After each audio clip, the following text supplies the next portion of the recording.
أبت نفسي تتوب الحمد لله حق حمده صلى الله وسلم وبارك على نبينا محمد وعلى آله وأصحابه ومن تبعهم بإحسان إلى يوم الدين وبعد. بعدكم حميد الله سبحانه وتعالى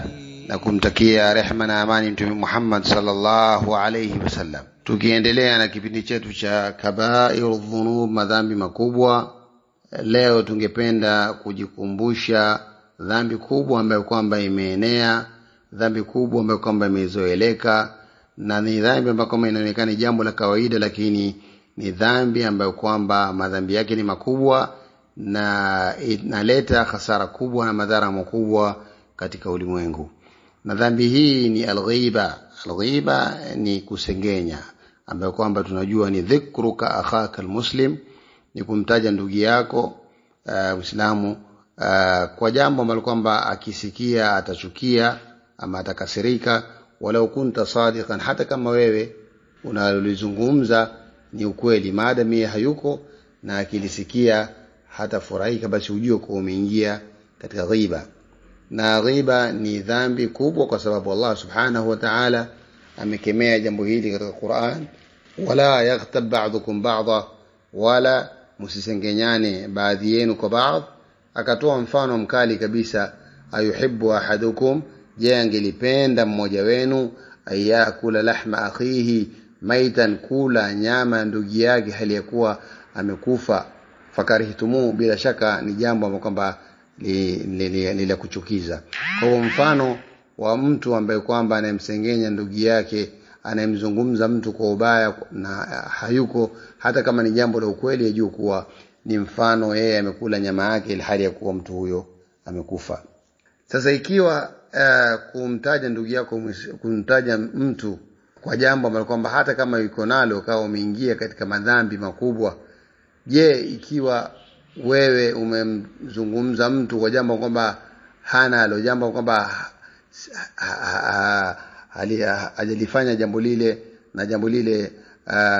liko mbali na yeye, lakini ukaamua tu kumzungumza aidha kupitia kwa mitandao au kupitia kwa WhatsApp ama Instagram ama Facebook, waandika jambo fulani kawa si kweli,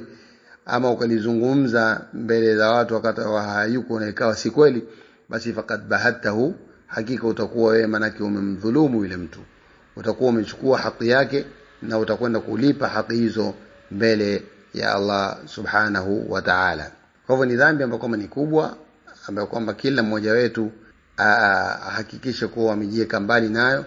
kwa sababu sasa hivi imekuwa ni rahisi sana watu kukaa katika vikao kuwazungumza watu, kuwataja watu kwa walionayo na wasionayo, ambapo kwamba ni jambo ambalo kwamba la hatari. Lazima tuzuie ndimi zetu na kuwazungumza watu kwa ubaya, tuwazungumze watu kwa khairi na ili kujenga manake umma wa Kiislamu, lakini sio kwa sababu ya kuwasengenya watu, kwa sababu ni dhambi ambayo kwamba ni kubwa na ni dhambi ambayo kwamba imeenea, imezagaa, imezoeleka, lakini ni dhambi kubwa mbele ya Allah subhanahu wa ta'ala, na kuna matatizo makubwa yatakayotukumbwa mbele ya Allah subhanahu wa ta'ala siku ya kiyama ikiwa tutaendelea sisi kuwazungumza watu kwa ubaya, kusengenya. Tutakuwa ni muflisun. Muflis mtu kwamba amefilisika, kwa sababu wale wote waliowazungumza watakuja yaumul qiyama kutaka haki zao kuwalipa, na siku hiyo hakuna pesa wala dolar wala hakutakuwa na dola ama dola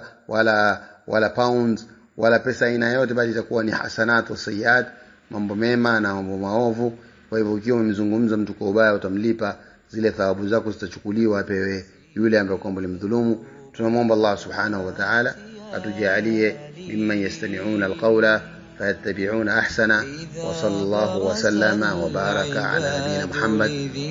wa ala alihi wa sahbihi wa sallam, walhamdulillahi rabbil alamin. وقاموا من قبورهم سكارى بأوزار كأمثال الجبال وقد نصب الصراط